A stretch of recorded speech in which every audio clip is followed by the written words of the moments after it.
പ്രകാശമേ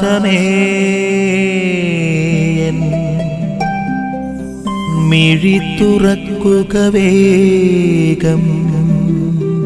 ഈശോ മിശിഹായിലേറെ പ്രിയപ്പെട്ടവരെ, കർത്താവിനെ അനുഗമിക്കണമെങ്കിൽ ഉപേക്ഷിക്കലുകൾ നടത്തണം. ഒരു വ്യക്തി ഈശോയോട് ചെന്നിട്ട് പറയുകയാണ്, ഈശോയെ, കർത്താവെ, നീ എവിടെ പോയാലും ഞാൻ നിന്നെ അനുഗമിക്കുമെന്ന് പറയുന്നുണ്ട്. മറ്റൊരാളെ ഈശോ തൻ്റെ പ്രേക്ഷിത ദൗത്യത്തിലേക്ക് വിളിക്കുമ്പോൾ, ശിഷ്യത്വത്തിലേക്ക് വിളിക്കുമ്പോൾ, അവൻ ഒത്തിരിയേറെ ബാഹ്യമായ ബുദ്ധിമുട്ടുകൾ പറയുന്നുണ്ട്. അവന് കുറേയേറെ കാര്യങ്ങൾ ചെയ്തു തീർക്കാനുണ്ട്. അതിനുശേഷം മാത്രം കർത്താവിനെ അനുഗമിക്കാം എന്ന് പറയുന്നുണ്ട്. അപ്പോൾ ഈശോ പറയുന്നുണ്ട്, കലപ്പയിൽ കൈവച്ചിട്ട് പിന്തിരിഞ്ഞു നോക്കുന്ന ഒരുവനും കർത്താവിൻ്റെ രാജ്യത്തിൽ പ്രവേശിക്കുകയില്ല.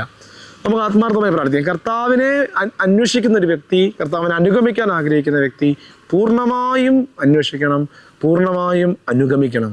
ദൈവത്തിൻ്റെ വിളി സ്വീകരിക്കുന്നവർ തീക്ഷ്ണതയോടുകൂടി, പൂർണ്ണതയോടുകൂടി കർത്താവിനെ അനുഗമിക്കുവാനും കർത്താവിനെ അന്വേഷിക്കുവാനുമുള്ള കൃപ അവർക്ക് ലഭിക്കട്ടെ എന്ന് നമുക്കും ആത്മാർത്ഥമായി പ്രാർത്ഥിക്കാം. ആമേൻ. നിൻ വഴിയേ നടക്ക